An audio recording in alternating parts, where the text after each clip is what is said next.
ఇప్పుడు విదేశీ ప్రయాణాలు గతంతో పోల్చుకుంటే బాగా పెరిగాయి. చదువు, ఉపాధి, పర్యటనల కోసం విదేశాలకు వెళ్లే వారి సంఖ్య అనూహ్యంగా పెరుగుతోంది. ఫారెన్ టూర్కు అవసరమైన పాస్పోర్ట్ కోసం ఒకప్పుడు దళారులు, ఏజెంట్లపై ఆధారపడేవారు. కానీ ఇప్పుడు ఆ పరిస్థితి లేదు. పాస్పోర్టుల జారీలో తీసుకున్న సంస్కరణల వల్లే ఇది సాధ్యమవుతోంది. ఈ నేపథ్యంలో పాస్పోర్టుల జారీలో విశాఖపట్నం ప్రాంతీయ పాస్పోర్టు కేంద్రం రికార్డు సృష్టించింది. ఆంధ్రప్రదేశ్లో పాస్పోర్ట్ సేవలు మెరుగుపడ్డాయి. ముఖ్యంగా విశాఖపట్నం రీజనల్ పాస్పోర్ట్ కేంద్రంలో ఇంతకు ముందులా నెలల తరబడి ఎదురు చూడాల్సిన పరిస్థితి లేదు. ప్రత్యేక కార్యాచరణ అమలు చేస్తూ దరఖాస్తుల క్లియరెన్స్ పై దృష్టి పెట్టారు అధికారులు. ఇతర దేశాలకు వెళ్లేవారి సంఖ్య కూడా పెరుగుతుండటంతో రోజురోజుకి ఇక్కడికొస్తున్న దరఖాస్తులు పెరుగుతున్నాయి. దీంతో విశాఖపట్నం ఆర్పీఓ కిక్కిరిసిపోతోంది. రోజుకు 1290 వరకు అపాయింట్మెంట్స్ అందిస్తున్నారు.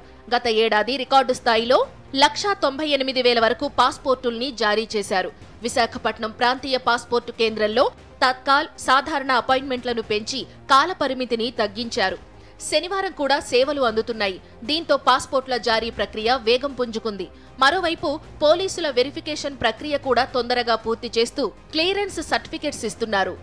Initially, if a person would get an appointment after 20 days, I am very happy to tell you now that a person can get Tatkal appointment within 1 day and even normal appointment for passport within 2 to 3 working days in all our passport seva kendras and post office passport seva kendras. In addition to 1300 appointments, last day even in this back office, the main office, we had released additional 300 appointments for the service of the citizens, and the citizens took advantage of that, and now our cycle has reduced. Passport కోసం దళారులను ఆశ్రయించొద్దని దరఖాస్తుదారులకు సూచిస్తున్నారు passport అధికారి. ఇంతకు ముందుతో పోల్చుకుంటే ఇప్పుడు దరఖాస్తు చేసుకోవడం కూడా చాలా సులువని అంటున్నారు Visakha ఆర్పీఓ. I would urge you to not go to third parties or agents because it is not needed. The process is that simple.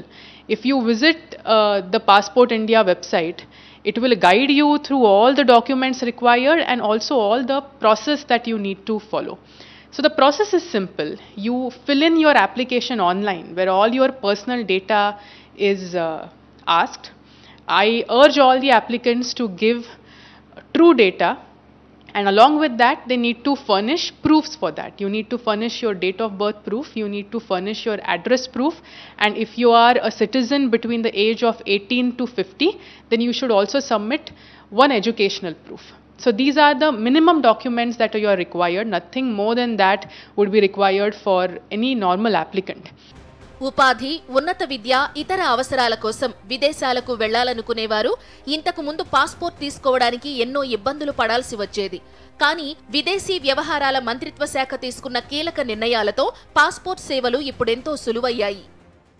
నేను ఎంఎస్కి వెళ్దామని పాస్పోర్ట్ అనేది అప్లై చేసుకున్నాను. యూఎస్కి వెళ్దామని చెప్పి. మీకు ఎప్పుడు అప్లై చేశారు? ఎన్ని రోజుల్లో మీకు పాస్పోర్ట్? నాకు 10 డేస్లో పాస్పోర్ట్ అనేది వచ్చేసింది. ప్రస్తుతానికి ఫాదర్ నేమ్ కరెక్షన్కి అనేది నేను వచ్చానన్నమాట. ఓకే, అంటే ఇప్పుడు లాస్ట్ టైం తెలుసా ఇంతకుముందు పాస్పోర్ట్కి చాలా వరకు వెయిట్ చేయాలనేది, ఇప్పుడు కేవలం 10 డేస్లో మీ చేతికి వచ్చింది అనేది మీకు ఏమనిపించింది మీకు?